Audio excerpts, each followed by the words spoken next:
உங்களுக்கு பிடிச்சலாம் சப்ஸ்கிரைப் பண்ணுங்க, பெல் பட்டனை ஹிட் பண்ணுங்க. ஹலோ ஃப்ரெண்ட்ஸ், வணக்கம், வெல்கம் டு ஆல். இன்றைக்கி முளை வச்ச கொள்ளில் குழம்பு எப்படி வைக்கிறதுன்னு பார்க்கலாம். கொள்ளு யூஸ்வலாக சளி பிரச்சனை இருக்கிறவங்களுக்கு, வெயிட் ஒபசிட்டி இருக்கிறவங்களுக்கு ரெகுலராக கொடுக்கறதுனால நல்ல எஃபெக்ட் இருக்கும். கொள்ளு பேசிக்காகவே ஒரு மெடிசன் தான். அதை முளை வச்சு யூஸ் பண்ணுறதுனால அதோடைய நியூட்ரியன்ட் லெவல் 15% வரைக்கும் அதிகமாகுதுன்னு சொல்லி ஆராய்ச்சிகள் சொல்லியிருக்கு. ஊற வச்சு முளை வச்ச கொள்ளை கழுவக்கூடாது, அப்படியே தான் குக் பண்ணணும். கொள்ளை ஃபஸ்ட்டு நாம் 8 மணி நேரம் வரைக்கும் ஊற வச்சுக்கணும். அது ஊற வைக்கிறதுனால நல்லா தண்ணியை அப்சர்வ் பண்ணி நல்லா சாஃப்டன் ஆயிரும். அதை இந்த மாதிரி சலிச்சிக்கிறதுனால கல் இருந்தால் அடியில் தங்கிரும். கொள்ளை எப்படி முளை வைக்கிறதுன்னு இந்த வீடியோவில் டீட்டெயில்டாக பார்க்கலாம். நல்லா க்ளீன் பண்ண கொள்ளாக இருந்தாலுமே ஊற வச்ச பிறகு 1-2 கல் அடியில் இருக்கத்தான் செய்யும். அதனால தான் இந்த மாதிரி செஞ்சு எடுத்துக்கணும். இப்போது கொள்ளு ரெடி பண்ணியாச்சு. இதை எப்படி ரொம்ப ஈஸி மெத்தடில் முளை வைக்கிறதுன்னு பார்க்கலாம். ஃபஸ்ட்டு நல்லா தண்ணி வடியட்டும். கொள்ளை இப்படி ஓட்டத்தட்டில் போட்டு கீழே ஒரு பாத்திரம் வச்சு வைக்கிறதுனால நல்லா தண்ணி வடிஞ்சிடும். கொள்ளுலேருந்து தண்ணி சுத்தமாக வடிஞ்சிடணும். கொஞ்சம் கூட தண்ணியே இருக்கக்கூடாது. அந்த ஈரப்பசை மட்டும் இருந்தால் போதும். அதை ஃபுல்லாக தண்ணி வடிஞ்ச பிறகு ஒரு ஹாட் பேக்லேயோ இல்லை ப்ரெஷர் பேனுக்குள்ளேயோ இல்லைன்னா ஒரு இட்லி பானைக்குள்ளேயோ இறக்கி ஏர் டைட்டாக மூடி வச்சிடணும். நான் குக்கருக்குள்ளே இறக்கி வைக்கிறேன் பாருங்கள். நான் கேஸ் கட்டோட டைட்டாக மூடி வெயிட்டையும் கூட போட்டு வச்சுருக்கேன். இது காலையில் எப்படி முளை வச்சுருக்குன்னு பார்க்கலாம். நான் காலையில் ஊற வச்ச கொள்ளை நைட்டு வடிகட்டி முளை கட்டி வச்சுருக்கேன் பாருங்கள். நெக்ஸ்ட் டே மார்னிங் எவ்வளோ சூப்பராக முளை வந்திருக்குன்ட்டு. குட்டி குட்டியாக அழகாக இருக்குது. துணியில் மூட்டை கட்டி வச்சோம்னா அந்த முளையெல்லாம் உடஞ்சி வேஸ்ட்டாக போயிடும். இந்த மாதிரி செய்கிறதுனால முளை டேமேஜ் ஆகாமல் நமக்கு சாப்பிட்றதுக்கு கிடைக்கும். இந்தளவுக்கு முளை வச்ச குழம்பு தான் ரொம்ப டேஸ்ட்டாக இருக்கும். நீட்டமாக முளை வந்துட்டால் குழம்பு டேஸ்ட்டாகவே இருக்காது. இதை எப்படி குழம்பு செய்கிறதுன்னு பார்க்கலாம். கொள்ளை குக்கரில் சேர்த்து அது கூட தேவையான அளவு தண்ணி சேர்த்துக்கலாம். இது கூட கொஞ்சம் விளக்கெண்ணெய், மஞ்சத்தூள் சேர்த்து நல்லா சாஃப்டாக வேக வச்சுக்கலாம். அது 5 விசில் வரட்டும். இந்த கொள்ளு வேகிறதுக்குள்ளே இந்த குழம்புக்கு தேவையான மசாலா தயார் பண்ணிக்கலாம். அதுக்கு கடாய் வச்சு காஞ்சதும் எண்ணெய் சேர்த்து சூடாகட்டும்.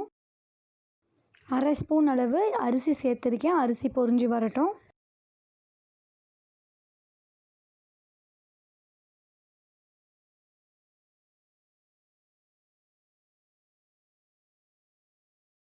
அரிசி இந்தளவு பொரிஞ்ச பிறகு இது கூட 1/2 ஸ்பூன் அளவு கடலைப்பருப்பு சேர்த்துக்கிறேன். அடுத்ததாக இது கூட 1/2 ஸ்பூன் அளவு உடைச்ச உளுத்தம்பருப்பு சேர்த்துக்கிறேன். 1/2 ஸ்பூனை விட கொஞ்சம் எக்ஸ்ட்ராவாக கூட சேர்த்துக்கலாம். குழம்புக்கு நல்ல திக்னஸ் கிடைக்கும். இதெல்லாத்தையும் சேர்த்து நல்லா கலந்து விட்டு வறுத்துக்கலாம். இப்போது 1 டேபிள் ஸ்பூன் அளவு மல்லி, அடுத்ததாக 1/2 ஸ்பூன் அளவு சீரகம், 1/2 ஸ்பூன் அளவு மிளகு சேர்த்துக்கிறேன். இது கூட ஒரு 2-3 வரமிளகாய் சேர்த்துக்கலாம். எல்லாத்தையும் சேர்த்து நல்லா வறுத்துக்கலாம். மசாலா தீஞ்சிடக்கூடாது. கோல்டன் கலர் வர வரைக்கும் வறுத்தா தான் குழம்பு நல்லா டேஸ்ட்டாக இருக்கும். வறுத்துக்கலாம். இப்போது இது கூட நான் 1-2 கருவேப்பிலை இலை சேர்த்துக்கிறேன். நல்லா வாசனையாக இருக்கும். வறுத்துக்கலாம். இப்போது இது கூட வறுத்துட்டு ஒரு 7-8 சின்ன வெங்காயம் சேர்த்துக்கலாம். இது குழம்புக்கு நல்ல டேஸ்ட்டை கொடுக்கும். அதையும் சேர்த்து நல்லா வதக்கிக்கலாம். ஒரு 1/2 நிமிஷம் மாதிரி வதக்கிட்டு இது கூட ஒரு பெரிய சைஸ் தக்காளியை கட் பண்ணி சேர்த்துருக்கேன். அதையும் சேர்த்து நல்லா வதக்கிக்கலாம். தக்காளி 1-2 வதங்கின பிறகு இது கூட 4-5 பல் தேங்காய் சேர்த்துக்கலாம். திருகின தேங்காவாக இருந்தால் 1 டேபிள் ஸ்பூன் அளவு சேர்த்தா கூட போதும். இது கூட கொஞ்சமாக பெருங்காயம் சேர்த்துக்கலாம்.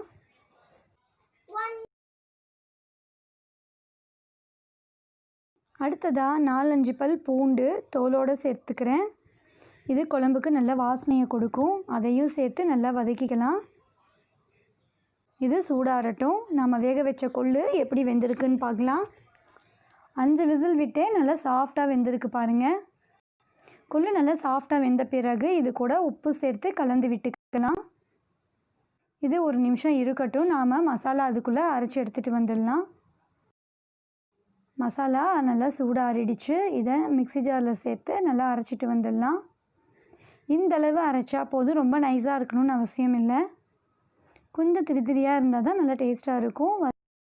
இப்போ மசாலா தயாராகிடுச்சு. இதை நாங்கள் வேக வச்ச கொள்ளு இருக்கு இல்லையா, அது கூட சேர்த்துக்கலாம். கொள்ளு நல்லா சாஃப்டாக வெந்திருக்கு. இது கூட நம்ம அரைச்சி வச்சுருக்கிற மசாலாவை எடுத்து ஊற்றிக்கலாம். கொள்ளு நல்லா வேகலைன்னா வயிற்று வலி எடுத்துடும். அதனால் நல்லா சாஃப்டாக வேகிற அளவு வேக வச்சுக்கணும்.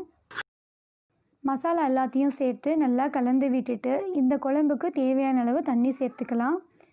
தண்ணி சேர்த்து பச்சை வாசனை அடங்குற வரைக்கும் நல்லா கொதிக்க விடணும். இப்போது இதை நல்லா கலந்து விட்டுக்கலாம்.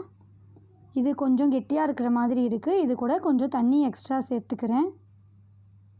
இது பச்சை வாசனை போகிற அளவுக்கு நல்லா கொதிக்கணும். குழம்பு இந்த மாதிரி நல்லா கொதி வரணும். அப்போ தான் பச்சை வாசனையெல்லாம் போய் குழம்பு நல்லா டேஸ்ட்டாக இருக்கும். பாருங்கள், நல்லா குழம்பு கொதி வந்துருச்சு. குழம்பு வாசனையெல்லாம் அடங்கிருச்சு. இதுக்கு ஒரு 4 நிமிஷம் இருந்தால் போதும். பச்சை வாசனைலாம் செட் ஆகிடும். இப்போ இதை தாளிச்சிக்கலாம். ஒரு குட்டி பேனில் எண்ணெய் சேர்த்து காஞ்சதும் கடுகு, உளுத்தம்பருப்பு, கடலைப்பருப்பு சேர்த்து தாளிச்சிக்கிறேன். நீங்கள் இது கூட பச்சை மிளகாவோ வரமிளகாவோ கிள்ளி போட்டு தாளிச்சிக்கிட்டா நல்லா டேஸ்ட்டாக இருக்கும். ஆனால் நான் இன்றைக்கி எதுவும் சேர்க்கல. 2-3 கருவேப்பிலை இலை மட்டும் சேர்த்துக்கிறேன். கருவேப்பிலை சேர்த்து பொரிஞ்சதும் இதை எடுத்து குழம்புக்குள்ளே ஊற்றிடலாம். அவ்வளோதான், நம்மளுடைய கொள்ளு குழம்பு சூப்பராக தயாராகிடுச்சு. இந்த குழம்போட ஸ்பெஷலே ஃப்ரெஷ் மசாலா, அப்புறம் முளைக்கட்டின கொள்ளு. இதுதான். கொள்ளு விரும்பாதவங்க கூட இந்த மெத்தடில் ஒரு குழம்பு வச்சோம்னா கண்டிப்பாக விரும்பி சாப்பிடுவாங்க. குழம்பு பாருங்கள், குயிக்காக தயாராகிடுச்சு. இது கூட கொத்தமல்லி தழை தூவி இறக்கிடுறேன். நான் ஏற்கனவே அடுப்பெல்லாம் ஆஃப் பண்ணி விட்டுட்டேன். ஃப்ரெஷ்ஷாக முளை வச்ச கொள்ளு குழம்பு சூப்பராக தயாராகிடுச்சு. இது சாதத்துக்கு, சப்பாத்திக்கெல்லாம் சூப்பராக இருக்கும். இந்த கொள்ளு குழம்பை நீங்களும் ஒரு தடவை ட்ரை பண்ணி பாருங்கள்.